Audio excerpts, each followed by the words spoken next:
Coba bayangin, tanggal 30 Juni 1908, sebuah ledakan misterius yang super dahsyat tiba-tiba meratakan hutan di pedalaman Siberia.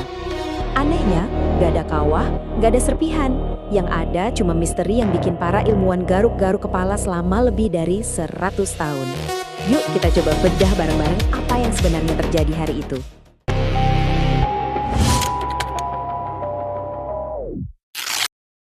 Gimana rasanya ya, lagi santai-santai pagi, tiba-tiba langit di atas kepala kita kebelah dua. Kesaksian saksi mata ini ngasih gambaran yang ngeri banget, seolah-olah kiamat udah di depan mata. Dan ini bukan film fiksi ilmiah loh, ini beneran kejadian. Oke, jadi semuanya dimulai tepat jam 7.17 pagi di atas lembah Sungai Tunguska. Di tengah sunyinya hutan belantara Siberia, sesuatu yang bakal mengguncang dunia terjadi. Jadi, yang dilihat orang-orang itu adalah bola api raksasa. Mereka bahkan bilang ini kayak matahari kedua. Saking terangnya, sampai bikin mata sakit dan ninggalin jejak cahaya biru yang aneh di langit waktu melesat dengan kecepatan gila. Dan semua ini kejadiannya cepet banget. Pertama, ada kilatan yang bikin buta sesaat. Terus hawa panas yang nyengat banget. Katanya orang-orang yang jaraknya 60 km aja ngerasa bajunya kayak mau kebakar. Abis itu baru kedengeran suara ledakan yang bikin telinga pengang dan terakhir gelombang kejut dahsyat yang ngelempar orang-orang sampai jatuh.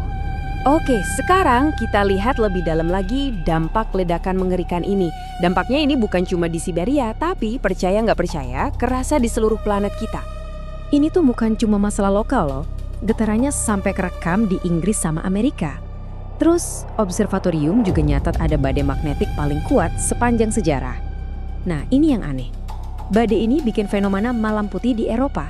Jadi langit itu terang benderang sampai-sampai orang di Skotlandia bisa baca koran tengah malam tanpa lampu. Kebayang nggak? Nah, setelah ledakan yang super kacau itu, yang tersisa cuma pemandangan yang, ya ampun, sunyi, luas, dan ngerinya minta ampun. Kayak sebuah TKP kosmik raksasa yang nunggu buat diinvestigasi. Angka ini gila sih. 80 juta. Bayangin, 80 juta pohon tumbang dalam sekejap.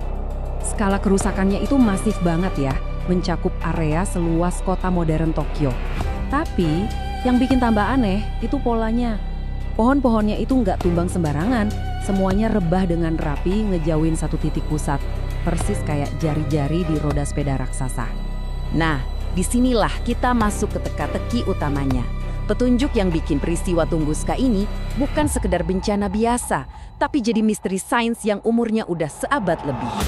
Karena lokasinya itu super terpencil, butuh waktu lama banget, hampir 20 tahun, sampai akhirnya seorang ilmuwan Rusia, Leonid Kulik, bisa sampai ke sana di tahun 1927.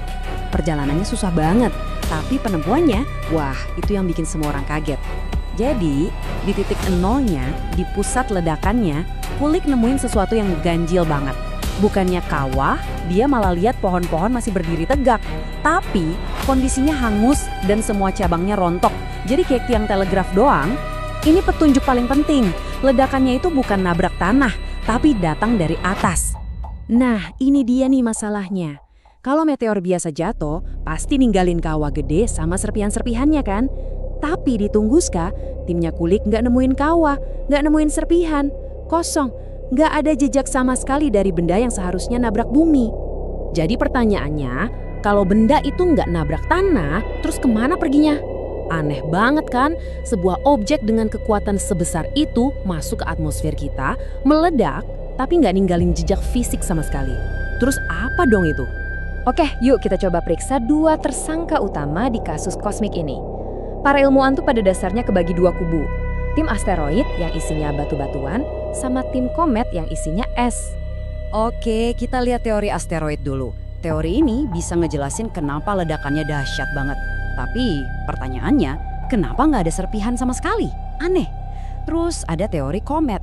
Nah, ini bisa ngejelasin kenapa nggak ada serpihan, kan komet itu es, jadi langsung menguap. Teori ini juga bisa ngejelasin fenomena malam putih itu.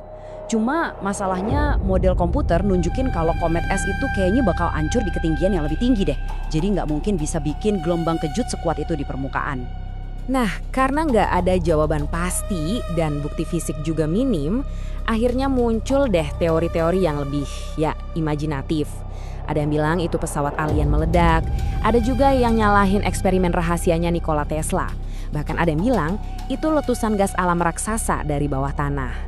Meskipun misterinya belum kepecahin, peristiwa Tunguska ini jadi pengingat yang ngeri banget buat kita.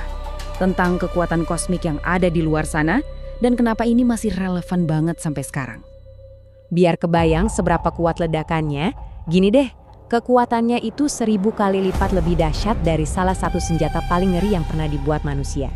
Ledakan Tunguska ini diperkirakan ngelepasin energi sekitar 10-15 megaton TNT. Itu 1000 kali lebih kuat dari bom atom yang dijatuhin di Hiroshima. Kekuatannya bener-bener gak kebayang. Dan ini poin paling pentingnya. Coba bayangin, kalau objek yang sama meledak di atas kota besar zaman sekarang, Jakarta misalnya. Ya ampun, itu bisa jadi bencana yang luar biasa. Seluruh kota metropolitan bisa musnah dalam hitungan detik, tanpa peringatan sama sekali. Dan ini yang bikin merinding. Kejadian sebesar Tunguska itu bukan hal yang langka banget loh. Para ilmuwan percaya ini bisa terjadi lagi, dan mungkin waktunya nggak lama lagi. Pertanyaannya sekarang bukan kalau, tapi di mana kejadian berikutnya?